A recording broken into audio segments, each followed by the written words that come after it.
WhatsApp లో ఓ కొత్త feature అందుబాటులోకి వచ్చింది. అదే మిటా ఏఐ.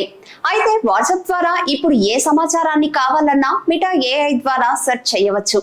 2 నెలల క్రితమే ఈ ఫీచర్ ప్రారంభించినప్పటికీ భారత్ లో మాత్రం ఇప్పుడే అందుబాటులోకి వచ్చింది. భారత్ తో సహా కొన్ని దేశాలలో మాత్రం ఈ ఫీచర్ ను ప్రారంభించబడింది. వాట్సాప్, ఫేస్బుక్, ఇన్స్టాగ్రామ్ లలో ఈ ఏఐ చాట్ బాట్ ను ఉపయోగించవచ్చు. అసలు ఈ మిటా ఏఐ అంటే ఏమిటి? దీనిని ఎలా ఉపయోగించుకోవాలి? దీనివల్ల అడ్వాంటేజెస్ ఏమిటి, డిసడ్వాంటేజెస్ ఏమిటి, ఇది ఎలాంటి సందేహాలకు సమాధానాలు ఇస్తుంది? ఇలా నెటిజన్లలో అనేక ప్రశ్నలు తలెత్తుతున్నాయి. దినదిన అభివృద్ధిలో టెక్నాలజీ వాడకం అధికమవుతుంది.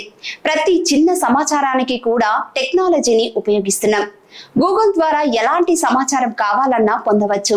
అదేవిధంగా ప్రస్తుతం వాట్సాప్ లో అప్డేట్ అయిన మిటా ఏఐ ఫీచర్ ద్వారా కూడా ప్రతి విషయాన్ని సెర్చ్ చేయవచ్చు అని అంటున్నారు. మిటా ఏఐని మిటా యాప్ లోని ఫీడ్లు మరియు చాట్లలో టాస్కులను పూర్తి చేయడానికి, కంటెంట్ ను సృష్టించడానికి మరియు యాప్ ను వదలకుండానే అంశాలను అన్వేషించడానికి ఉపయోగించవచ్చు. అయితే ఇది కావలసిన ఇన్ఫర్మేషన్ లో ఎంతవరకు ప్రభావం చూపుతుంది అనేది మాత్రం ప్రశ్నార్థకంగా మారుతోంది.